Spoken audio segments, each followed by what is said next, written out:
ये आग बस के पिछले हिस्से में लगी है और कुछ ही सेकंड में ये आग पूरी तरह से है वो बस में है वो फैल गई है। आग से बचने के लिए ऊपर और नीचे स्लीपर में बैठे जो यात्रियों ने है वो शीशे तोड़े और यहाँ से बच्चों को है वो नीचे फेंका और वहां से निकलने का भी वे प्रयास किया, लेकिन आग बहुत तेजी से फैली और बस में जितने भी सवार लोग थे उनको बाहर निकलने का मौका भी है वो नहीं दिया है। ऐसे में लगातार है वो पुलिस इस पूरे मामले की करती है, सीसीटीवी फुटेज है इलाके में कहीं पर भी लगा है उसे खंगालने का प्रयास कर रही है। सोशल मीडिया पर लगातार है वो वीडियोस देखे जा रहे हैं कि कहीं जो एक क्लू मिल जाए कि आखिर आग कैसे लगी, और उसी के तहत ये वीडियो आया है आग लगने से पहले का, जब जिस तरीके से पिछले हिस्से में आग लगी थी तो आग लगने के कारण किस तरीके से पीछे से चीखते पुकारते लोग है वो बस से वो बाहर निकले थे, क्योंकि लगातार जिस तरीके से पहले जैसलमेर में 19 लोगों के मौत की पुष्टि हो गई थी, उसके बाद एक जोधपुर में कल देर रात जिस तरीके से एक बच्चे की मौत हुई थी और उसके बाद एक और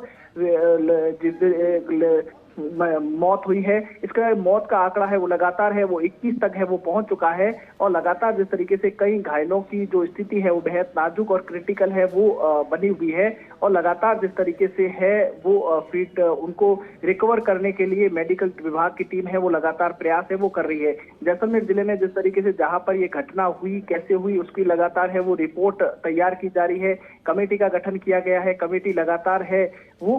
इसका निरीक्षण कर रही है कि आग किन कारणों से लगी थी। अगर प्रथम दृष्टया तो यही बात सामने आ रही है कि एसी के अंदर जिस तरीके से है वो शॉर्ट सर्किट होने से ये आग बहुत तेजी से लगी और देखते देखते पूरी जो बस को है अपने कब्जे में ले लिया और आग का गोला है वो बच गया। क्योंकि तस्वीरें बहुत कुछ कह रही है, क्योंकि परिजनों ने बच्चों को खिड़की से नीचे फेंककर है वो जान बचाई है। आग की लपटों से बस है वो पूरी बस है वो कुछ ही मिनटों में है वो पूरी आग फैल गई। ऐसे में आग लगने के बाद बस में भगदड़ मच गई और यात्री बचने के लिए बाहर निकलने की कोशिश करते रहे, लेकिन दरवाजा है वो लॉक हो गया था और जैसे जैसे यात्री है वो जलते जलते बाहर भी निकले और एक युवक जिस तरीके से पूरी तरह से झुलस गया था और बस में उतरा तो उसके कपड़े भी है वो जले हुए थे। वह बस में लड़खड़ाता हुआ कुछ ही देर तक चला और जमीन पर जा गिरा। तो ऐसे में जो ये वीडियो सोशल मीडिया पर वायरल हो रहा है और लगातार जिस तरीके से उसमें तस्वीरें दिखाई दे रही है कि बस में किस तरीके से रोते बिलखते चीख पुकार करते हैं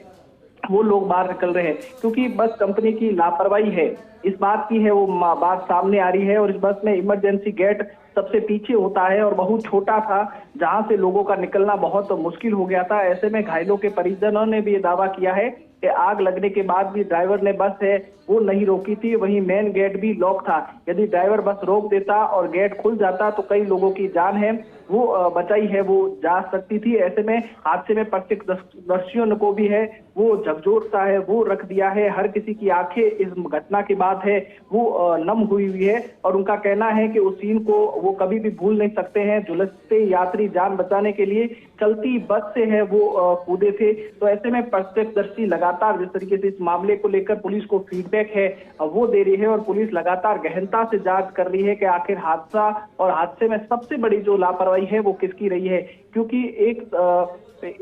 लगातार जिस तरीके से जो यहाँ पर डीएनए सैंपल है वो आज कई परिजनों के वो लिए गए हैं और डीएनए सैंपल है वो जोधपुर भिजवाए गए हैं और जोधपुर में जिस तरीके से डीएनए सैंपलिंग के माध्यम से ही है मृतकों के परिजनों की है वो